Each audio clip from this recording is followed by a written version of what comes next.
মিকদাদ রাদিয়াল্লাহু তাআলা আনহু জুবাইর রাদিয়াল্লাহু তাআলা আনহুকে ডাক দিয়ে বললেন, জুবাইর, আমি এখনই খাব্বাবকে মাটির উপরে রেখে দিব। এমন সময় ডাক দিয়া বলল, আল্লাহ, তোমার বান্দা তোমার মতো আল্লাহর কথা শুনতে গিয়ে, তোমার নবীর কথা শুনতে গিয়ে জীবন দিয়ে দিল। 40টা দিন শুলের উপরে থাকলো। কি যে কষ্ট তার, আল্লাহ সে ছাড়া আর কেউ জানে না। আবার জমিনের উপরে তাকে শোয়ায় দিব, এখন জানেন আবার তার অবস্থাটা কি দাঁড়াবে। আল্লাহ, তোমার কাছে ভিক্ষা চাইলাম, খাব্বাবের ব্যাপারে তুমি আল্লাহ সিদ্ধান্তটা নিয়ে নাও। এই কথাগুলো বলে জুবাইর চোখের পানি ছেড়ে দিয়ে কেঁদে দিয়ে বললেন, খাব্বাব, তুমি যেই পথে জীবন দিয়ে আল্লাহর জান্নাতে চলে গেলা, আল্লাহ তাআলা যেন আমাদেরকেও তোমার পথে কবুল করে নেয়। এই কথাগুলো বলে হযরত মিকদাদ এবং জুবাইর রাদিয়াল্লাহু তাআলা হয়ে একটু আগায়া গেলেন। একটু আল্লাহু আকবার বলেন। এমন এই সময় 40 জন সৈনিকেরা হাজির হয়ে গেল। খাব্বাব রাদিয়াল্লাহু তাআলা আনহুকে জমিনে শোয়ায় দিয়ে দিয়েছে আমার ভাইয়েরা। মিকদাদ রাদিয়াল্লাহু তাআলা আনহুকে এবং জুবাইর রাদিয়াল্লাহু তাআলা আনহুর ঘোড়াটা তারা ঘেরাও করে ফেলে দিল। ডাক দিয়ে বলল, তোমরা কি বলবা না? কোথায় রাখলা তোমাদের নেতা খাব্বাবকে? জুবাইর ডাক দিয়ে বলল, তোমরা জানো না, তোমাদেরকে আশা দেখে আমাদের খাব্বাবকে আমরা জমিনের উপরে রেখে দিয়েছি। এই কথা বলার পরে তারা বলল, চলো, কোথায় রেখে দিয়েছ? মিকদাদ রাদিয়াল্লাহু তাআলা আনহু এক পা আগায়, চোখের পানি ঝরনার মতো ছেড়ে দেয়। জুবাইর রাদিয়াল্লাহু তাআলা আনহু এক পা আগায়, চোখের পানি ছেড়ে দিয়ে বলে, আমরা খাব্বাবকে নিয়ে আসলাম, নবীর কাছে নিয়ে যাব, এখন পারলাম না, আবার নিজেরা মিলে খাব্বাবকে তাদের হাতে তুলে দেবে, এটাও হতে পারে না। এই কথা বলে 2 জন সাহাবী কাঁদা শুরু করে দিল। আমার আল্লাহর কুদরতে পার্লামেন্টে সিদ্ধান্ত হয়ে গেল। হাদিসের ভিতরে পড়ে দেখলাম আমার ভাইরা, ওই যুবক 2 জন সহ 40 জন সৈন্যরা খাব্বাব রাদিয়াল্লাহু তাআলা আনহুর কাছে যখন চলে গেল, আল্লাহর কুদরতে কাফেরদের হাত থেকে আমার ভাই খাব্বাব রাদিয়াল্লাহু তাআলা আনহুকে আমার আল্লাহ তাআলা সম্মান দিয়া, নিরাপত্তা দিয়া কাফেরদের হাত থেকে বাঁচানোর জন্য আমার আল্লাহ তাআলা জমিনটাকে বললেন, তুমি জমিন এখন ভাগ হয়ে যাও। আল্লাহু আকবার বলো। মিকদাদ রাদিয়াল্লাহু তাআলা আনহু এবং জুবাইর রাদিয়াল্লাহু তাআলা আনহু লাশের কাছাকাছি চলে গেল। 40 জন সৈন্য যখন এই লাশের কাছাকাছি পৌঁছে গেল, প্রিয় ভাইরা, মুসলমানদের নেতার লাশ খাব্বাব রাদিয়াল্লাহু তাআলা আনহুকে চোখের সামনে জমিন গ্রাস করে ফেলে দিল। ওইখানে গিয়ে দেখে হযরত খাব্বাবের আর লাশ নাই, খাব্বাবের লাশটা জমিন গ্রহণ করে রেখে দিয়েছে, যার কারণে হযরতে খাব্বাব রাদিয়াল্লাহু তাআলা আনহুকে বলা হয় বালিউল আরদ। একটু আল্লাহু আকবার জোরে বলো।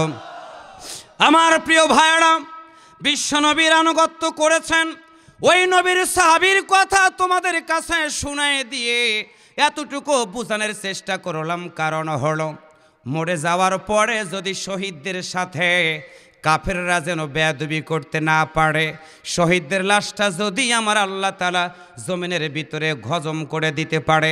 হাদিসের ভিতরে পড়ে দেখলাম 40 দিন পর্যন্ত খাব্বাব রাদিয়াল্লাহু তাআলা আনহুর লাশটা শুলে চড়ানো ছিল। আমার ভাইরা, কবরের ভিতরে বিশেষ করে মাটির ভিতরে নামানোর আগ পর্যন্ত খাব্বাব রাদিয়াল্লাহু তাআলা আনহুর লাশের কোনো বিকৃতি ঘটে নাই, পরিবর্তন হয় নাই।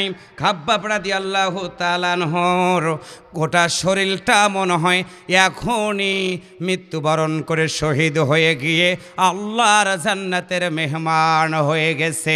আওয়াজ করে বলুন তো যে আল্লাহ খাব্বাব রাদিয়াল্লাহু তাআলা আনহুকে কাফেরদের হাত থেকে রক্ষা করলেন, ও আল্লাহ কি এখনো আছে না নাই? আরো জোরে বলেন, ও আল্লাহ কি এখনো আছে না নাই?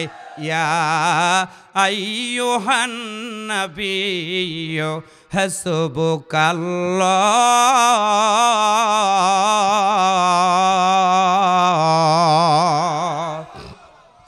আরেকটু আওয়াজ করে বলুন আল্লাহু আকবার।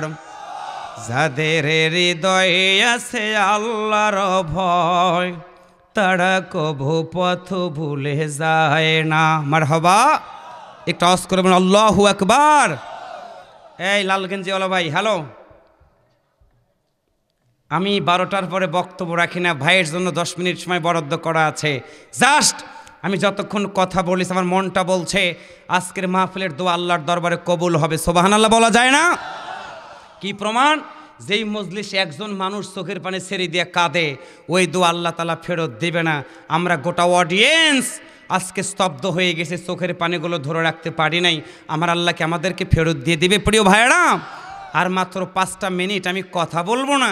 আমার আয়াতের সাথে হাদিস বলেছি, হাদিসের সাথে এই ইসলামী সঙ্গীতটা গেয়ে আমি আলোচনা শেষ করে দিব। একটু আল্লাহু আকবার জোরে বলেন, আর একটু জোরে বলেন আল্লাহু আকবার। যাদের হৃদয়ে আছে আল্লাহর ভয়, তারা কভু পথ ভুলে যায় না। কথা বলেন ঠিক? আল্লাহর প্রেম ছাড়া এই দুনিয়ায় কারো কাছে কোনো কিছু চায় না। যাদের হৃদয়ে আছে আল্লাহর ভয়, তারা কভু পথ ভুলে যায় না। কথা বলেন ঠিক? রাতের আধারে যারা সিজদাতে রয়, দুচোখের শুরুতে নদী যেন বয়। রাতের আধারে যারা সিজদাতে রয়, দুচোখের শুরুতে নদী যেন বয়। ছলনার হাত ছানি যত আসুক, ছলনার হাত ছানি যত আসুক, পিছনে ফিরেও তাকায় না। কথা বলেন ঠিক? যাদের হৃদয়ে আছে আল্লাহর ভয়, তারা কভু পথ ভুলে যায় না। আল্লাহর প্রেম ছাড়া এই দুনিয়ায় কারো কাছে কোনো কিছু চায় না। মারহাবা। দিন কায়েমের পথে যারা অবিচল, তারা হলো আল্লাহর প্রিয়জন। বাতিলের কাছে যারা হার মানে না, সংগ্রাম করে যায় আমরণ। আল্লাহু আকবার। দিন কায়েমের পথে যারা অবিচল, তারা হলো আল্লাহর প্রিয়জন। বাতিলের কাছে যারা হার মানে না, সংগ্রাম করে যায় আমরণ। হেরার আলোতে যার হৃদয়ে রঙিন, হাতে আল কোরআনের দীপ্ত সঙ্গীন। আল্লাহু আকবার। হেরার আলোতে যার হৃদয়ে রঙিন, হাতে আল কোরআনের দীপ্ত সঙ্গীন। সত্যের পথে যারা নিবেদিত প্রাণ, সত্যের পথে যারা নিবেদিত প্রাণ, শত্রুকে কভু ভয় পায় না। ঠিক? যাদের হৃদয়ে আছে আল্লাহর ভয়, তারা কভু পথ ভুলে যায় না। আল্লাহর প্রেম ছাড়া এই দুনিয়ায় কারো কাছে কোনো কিছু চায় না। আল্লাহু আকবার বলেন। যাদের হৃদয়ে আছে আল্লাহর ভয়, তারা কভু পথ ভুলে যায় না। ইয়া আইয়ুহান নাবিয়্যু। সাহাবীর কথা শোনাই দিব, কোরআন শোনালাম, এবার একটু হাদিস শোনাই দিব। কারণ হলো কোরআনটাকে আমরা যদি একটু বুঝতে চাই, হাদিসের দিকে আমাদের যাওয়া লাগবে। বিশ্বনবী সাল্লাল্লাহু আলাইহি ওয়াসাল্লাম সাহাবীদেরকে সুন্দর করে কোরআনের দাওয়াতটা দিয়েছে। এই খন্দক বাড়ির যুবকেরা কোরআনের দাওয়াতটা দিতেছে কি কারণ? আমরা সন্ত্রাসী করব না, জঙ্গিপানা করব না, মাদকের ব্যবসা আমরা করব না। এই কাজগুলো থেকে যদি আমরা দূরে থাকতে চাই, একসাথে বলুন তো আল্লাহর কোরআনটা কি আমাদের মানা দরকার আছে না নাই? আরও জোরে বলেন, কোরআন মানা দরকার আছে না নাই? আল্লাহু আকবার জোরে বলেন, সুবহানাল্লাহ জোরে বলেন। আজকে সমাজে সন্ত্রাস আছে, জঙ্গিবাদ আছে, মাদক আছে, কি কারণ? আপনারা কি ভেবেছেন শুধুমাত্র পুলিশ ভাইদেরই দায়িত্ব হলো সন্ত্রাসের বিরুদ্ধে কথা বলা, মাদকের বিরুদ্ধে কথা বলা?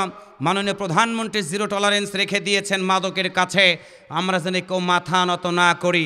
আমার প্রিয় ভাইয়েরা, আজকে মাদকটাকে আমরা যদি সমাজ থেকে দূর 100% না করতে পারি, মনে রাখবেন অন্যের সন্তান মাদক খেয়ে রোড অ্যাক্সিডেন্টে মারা গেল, অন্যের সন্তান মাদক খেয়ে ক্রস ফায়ারে মারা গেল, অন্যের সন্তান মাদক খেয়ে রাস্তায় পড়ে আছে, আপনার সন্তান ভালো আছে। এইটা ভালো থাকা না। অন্যের সন্তান মাদকের কাছ থেকে যেমন করে দূরে রাখা দরকার, একজন পিতা হিসাবে রাষ্ট্রীয় দায়িত্ব পালন করার জন্য আপনার সন্তানের নিরাপত্তা আপনার দেওয়া দরকার, বলেন আছে না নাই? কিন্তু আজকে সমাজ কোন দিকে চলে যাচ্ছে? আজকে আধুনিকতার ছোঁয়া আমাদেরকে অনেক ধ্বংসের দ্বার প্রান্তে নিয়ে যাচ্ছে। আমি কয়েকদিন আগে সিলেটে প্রোগ্রাম করতে গেলাম। এই কথা বলে কারা? কষ্ট হচ্ছে তোমাদের? যুবকদের দিকে আসতেছি, একটু অপেক্ষা করো, সাইজ করতেছি, দাঁড়াও একটু অপেক্ষা করো। এটা আল্লাহু আকবার জোরে বলেন। কারণ যুবকরা যদি ভালো হয় সমাজ ভালো হবে। ভাই ঠিক আছে না? যুবকদের ভালো হওয়া লাগবে। একটা উদাহরণ দিব, রাগ করবেন কিনা জানি না।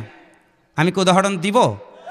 সেটা হলো বাস্তবে চোখ দিয়ে দেখা। আমি সেদিন সিলেটে, ঢাকা থেকে সিলেটে প্রোগ্রাম করার জন্য যাব। লম্বা রাস্তা, আমি আমার গাড়ি রেখে বিমানে যাব। আমার ড্রাইভার এয়ারপোর্টে আমাকে রেখে আসলো। ডোমেস্টিক টার্মিনালে গিয়ে আমার বাংলাদেশ বিমানের টিকিট হয়ে গেল, উঠলাম 20 নাম্বার আমার সিট, ঢাকা থেকে সিলেট। তো আমার 20 নাম্বার সিটের বাম পাশে আমি বসে আছি, ডান পাশে এক 20 থেকে 22 বছরের টকটকা চেহারাওয়ালা একজন যুবক বসে আছে। আমি বাম পাশে, ও ডান পাশে। চেহারাটা সুন্দর তো একটু ইচ্ছা করলো তার দিকে তাকালাম। তাকায় দেখলাম জিন্সের প্যান্ট পরেছে, শার্ট আছে, প্যান্টটা ছেঁড়া। প্যান্টটা কি? একসাথে বলেন, প্যান্টটা কি? নিচের দিকে তাকাই দেখলাম আমার ভাইটা যে প্যান্ট পরেছে, গিরার নিচেটাও ছেঁড়া। মানে প্যান্টটা নিচের দিকে গিয়ে প্যান্টের সাথে জুতার সাথে ঘ্যাঁস লেগে লেগে গোছার কাছে ছিঁড়ে গেছে। জোর ছেঁড়াটুকু বাইরে রয়েছে আর বাকি অংশটাকে সামনের দিকে রয়ে গেছে। আমি তার দিকে তাকালাম, ভাবলাম বিমানে তো গরিব মানুষ ওঠে না, কিন্তু ছেঁড়া প্যান্ট পরে বিমানে উঠলো, ঘটনাটা কি? আমি কাছে বললাম, ভাই মন খারাপ কইরো না, একটা কথা বলবো, আমার তো হুজুর মানুষ, আমরা কিছু কথা না বললেই না। ভাই তুমি কি খুব গরিবের সওয়াল? চোখ বড় বড় হয়ে গেছে। হুজুর আপনি কি বলেন? বললাম না, তুমি তো সেরা প্যান্ট পরেছো তাই আর কি বললাম আর কি। তো বিমানে এত দামি সুন্দর জায়গা আর সেখানে তুমি সেরা প্যান্ট পরে উঠলা। আমারও কাই হুজুর দেশ সম্পর্কে আপনার কোনো জ্ঞান আছে? আধুনিক সম্পর্কে আপনি কিছু বোঝেন? বললাম কি হয়েছে ভাইয়া বলো। কয় হুজুর সেরা যত বেশি মডার্ন তত বেশি। আমি বললাম আর একটু যদি সেরা হয় তাহলে তোমার তো আসমান জমিন সব দেখা যাবে। আমার কাই হুজুর এই জন্য তো আলেমদেরকে আমরা দেখতে পারি না। বললাম হ্যাঁ সব ঠিক আছে, আলেমদের তুমি দেখতে পারবা কেমনে? কারণ তোমার মার বিবাহ তো পড়াই দিয়েছে একজন আলেম। কথা বলেন না কেন? আবার চোখটা বড় বড় হয়ে গেল। কয় হুজুর আপনি কি আমার সাথে বার্গেনিং করতেছেন? আপনি জানেন আমি কে? বললাম আমি জানি তুমি একটা সেরাপান পরা ছেলে, আর কি জানার আছে তোমার? বলতেছে হুজুর বেশি কথা বলবেন না, বেশি কথা বলবেন না। উনি রেগে গেল। আমি হাতটা চেপে ধরে বললাম ভাইয়া তুমি ইয়াং মানুষ, তোমার আমার বয়স একটু বেশি, আমি তোমার বড় ভাই হিসেবে তোমাকে বলি, দেখো সেরা প্যান্টটা যে পরেছে এত টাইট তোমার প্যান্ট, তুমি দেখো তোমার উরুর পশমগুলো তোমার সেরা জায়গাতে বের হয়ে গেছে। তুমিই বলো, তোমার চোখ দিয়ে বলো, তোমার উরুর পশম যদি তোমার সেরা জায়গায় দিয়ে বের হয় তাহলে তোমার ভিতরে কি আছে সব লোক যদি দেখে। ওনাকে বললাম আমি তো সিরাজগঞ্জের সন্তান, কলা বিক্রি হয়, কেউ যদি চিন্তা করে কলা ছিলতে হবে, কষ্ট করে খাওয়া লাগবে, অতএব দোকানদার যদি কলাটা ছিলে রেখে দেয়, আচ্ছা ভাইয়া তুমি কি বলো, তুমি কি কখনো ওই দোকানদার তোমার সহজ করার জন্য কলাটা ছিলে রেখে দিয়েছে, তুমি কি খাইবা? কয় হুজুর কি বলেন আপনি, আমরা কি এতই নোংরা হয়ে গেছে নাকি যে কলা ছেলে রেখে দিয়েছে, ধুলা পড়বে, বালি পড়বে, মাছি পড়বে, সেই কলা আমি খাবো? আমি বললাম ভাইয়া তুমি যদি ছেলা কলা না খাও, ময়লা লাগেছে এই কারণে তুমি যদি এই কলাটা না খাও, তোমার মতো যুবকটাকে আল্লাহ তাআলা সতীত্ব নামক একটা জিনিস তোমাকে দিয়েছে, ইজ্জত আবরু তোমাকে একটা আল্লাহ তাআলা দিয়েছে, তুমি এত টাইট প্যান্ট পরেছো, তুমি সত্যি করে বলো তুমি কি বসে থেকে পেশাব করতে পারো? কয় হুজুর আমি তো ওই কাম করেই না বসে থেকে। কথা কি বুঝাইতে পারছি ভাই? আমি আফসোসের কথা বলতেছি। হাত ধরে বললাম ভাইয়া তুমি একটু কষ্ট করে তোমার আব্বুকে আমার সালাম দিয়ে বলবা যখন তুমি বসুন্ধরা সিটি থেকে প্যান্ট কিনবে, 1 নম্বর হলো সেরা প্যান্ট কিনবে না, 2 নম্বর হলো একটু ঢিলা ঢালা প্যান্ট পরো, তোমার জীবন যৌবন দুটাই নিরাপত্তা থাকবে এবং তুমি একটা সুন্দর চেহারাওয়ালা মানুষ, তোমার দিকে কত মেয়েরাই তো তোমার পিছনে লাইন লেগায় দেওয়ার চেষ্টা করতেছে, এরকম সেরা প্যান্ট পরে যদি তুমি ঘোরো তোমার ভাগ্যে সেরা প্যান্টওয়ালাই মেয়ে ছেলে ভাগ্যে জুটবে। কথা ঠিক না ভাইয়েরা?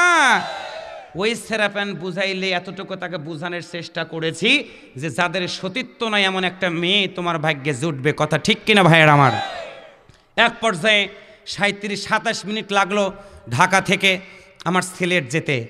বিমান ল্যান্ড করলো, নামার সময় যুবক কি চিন্তা করলো জানি না, ভাবলাম আমার কপালে যে কি আছে, বারবার বলছে আপনি, আমি কি, আপনি কি চেনেন? চিন্তা করলাম আল্লাহ বারবার কোন খানায় নিয়ে যায়, প্রস্রাবখানা আছে, পায়খানা আছে, আবার জেলখানাও আছে, ও বানাবার কোন খানায় নিয়ে যায়। চিন্তার মধ্যে একটু পড়ে গেলাম। এতে মাহফিলে যাওয়া লাগলো, 9টা আমার হচ্ছে বয়ান, ইতিমধ্যে বিমান থেকে নামবো। যুবক আমার হাতটা চেপে ধরে বলল হুজুর এইভাবে আমাকে কেউ চোখে আঙ্গুল দিয়ে কেউ বুঝায় নাই, কেউ বলেও নাই যে আমার জন্য এটা ঠিক না। হুজুর আমি আজকে সিদ্ধান্ত নিলাম সিলেটে গিয়েই আমি প্যান্ট চেঞ্জ করব, জিন্সের প্যান্ট আমি পরবো, কিন্তু হুজুর সেরা প্যান্ট আর না, ঢিলা ঢালা একটা প্যান্ট আমি পরবো। সুবহানাল্লাহ জোরে বলা দরকার।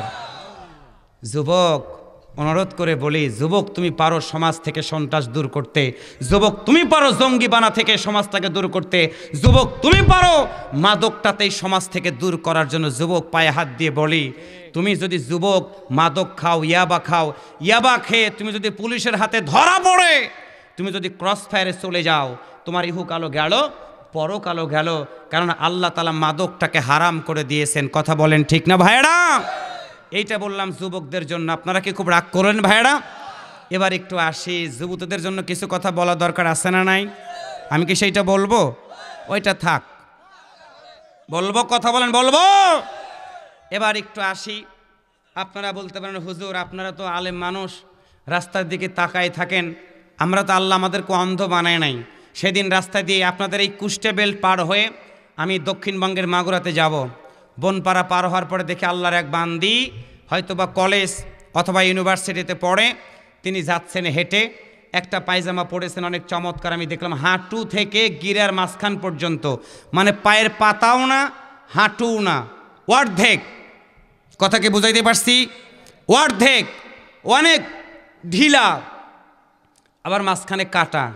উনি হেঁটে যাচ্ছেন, কাটা অংশটা এরকম করে ছড়িয়ে যাচ্ছে, তার মানে হাঁটু পর্যন্ত পায়ের ভিতরে কয়টা লোম আছে সেটাও গোটা বাংলাদেশের যুবকেরা দেখার সুযোগ পেয়ে যাচ্ছে। একটু কি এখন কি নাউজুবিল্লাহ না সুবহানাল্লাহ? নাউজুবিল্লাহ না সুবহানাল্লাহ? একসাথে বলেন আস্তাগফিরুল্লাহ। আমি তো আর থামাইতে পারবো না, গাড়ি যদি থামাই ইফটিজিংয়ের মামলা আমার হয়ে যাবে। চিন্তা করলাম সুযোগ একটা পাইলাম, মাহফিলে কাজে লাগাবো। কেন বললাম? পুরুষদের জন্য প্যান্ট পরার নিয়ম হলো, পোশাক পরার নিয়ম হচ্ছে গিরার উপরে, ভালো করে বুঝতে হবে যুবক, গিরার উপরে। মা বোনদের জন্য কাপড় পরিধান করার নিয়ম হলো গিরার নিচে। গিরার নিচে আপনার সন্তান, আপনার সন্তান, আপনি বাবা টাকা দেন বিধে আপনার সন্তান পায়জামা বানায়, সালোয়ার বানায়, যা বলেন না কেন, আপনি বাবা হয়ে আপনার কি চোখে পড়ে না? আপনার মেয়েকে আপনি যেই শাড়ি কিনে দিলেন, যেই কামিজ বানায় দিলেন, তার ভিতরে সব দেখা যায়। আপনি বাবা হয়ে ছোট্ট কাপড় আপনি বানাই দিলেন, মনে রাখবেন ওই মেয়ে জাহান্নামে যাওয়ার আগে আপনার মতো পিতাকে আগে জাহান্নামে যাওয়া লাগবে, কারণ আপনার মেয়ে দায়ুস হয়ে গেছে। আপনার মেয়ে দায়ুস হয় না, আপনি পিতা হিসেবে আগে দায়ুস হয়ে গেছেন, কারণ পিতামাতার 1 নম্বর দায়িত্ব হলো সন্তানের দিকে নজর রাখা। কথা বলেন ঠিক কিনা? আর একটা কথা বলে, আমি টেলিভিশনে প্রোগ্রাম করি, দুঃখজনক হলেও সত্য, আধুনিকতা ছেড়ে দিয়ে আমরা অত্যাধুনিকতায় চলে গেছি। আপনারা কুষ্টের মানুষ, একটা সত্য কথা বলেন, সত্য কথা বলবেন সবাই। আগে যখন আমার গ্রামের মা বোনেরা মসজিদে যখন আজান দিত, যদি উঠান ঝাড়ু দিতে অথবা টিউবওয়েলের পানি চাপতে গিয়ে যদি মাথার কাপড়টা যদি পড়ে যেত, দেখবেন আজান দেওয়ার সঙ্গে সঙ্গে আমার মা বোনেরা এই মাথার কাপড়টা মাথার উপরে দিত। কথা ঠিক? এখন কি হয়ে গেল? এখন কি হয়ে গেল? আধুনিকতা পেরিয়ে আমরা অত্যাধুনিকতায় চলে গেলাম। এই রুমাল, এই ওন্নাটা আর ওন্না থাকলো না, হয়ে গেল মাফলার। একসাথে বলেন কথা ঠিক তো ভাইয়েরা? মাফলার হলো কেমনে?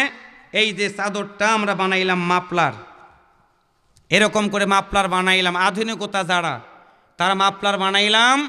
এবং আল্লাহর কসম করে বলি, আমরা ভাই পাঞ্জাবি পরেছে, অনেকের গায়ে শার্ট আছে, শার্ট পরি আমরা, পুরুষরা অনেক শার্ট পরি না। এখন আধুনিক মেয়েরা কি করে? শার্ট পরে এইরকম করে তারা ওন্নাটাকে সুন্দর করে মাফলার বানায় ফেললো। এরা হলো আধুনিকতার মেয়ে। এরপরে আসলো অত্যাধুনিকতা। অত্যাধুনিক মেয়েগুলো কি করলো? এই আধুনিকতাকে তারা পিছনে ফেলে দিল। পিছনে ফেলে দিয়ে এক পাশের ওন্না আর এক পাশে নিয়ে গেল। কথা বলেন, কথা বলেন ঠিক কিনা ভাইয়েরা? আমি দলিল দিয়ে গেলাম আল্লাহর কোরআন স্পর্শ করে, যেই মায়ের সন্তান, যেই বোন ওন্নাটাকে মাফলার বানায়া তুমি এক পাশে রেখে দিলাম, তোমার বুকটা কোথায়? গোটা পৃথিবীর মানুষ দেখলো। প্রশ্ন আসতে পারে, গোটা পৃথিবীর মানুষ কেমনে দেখ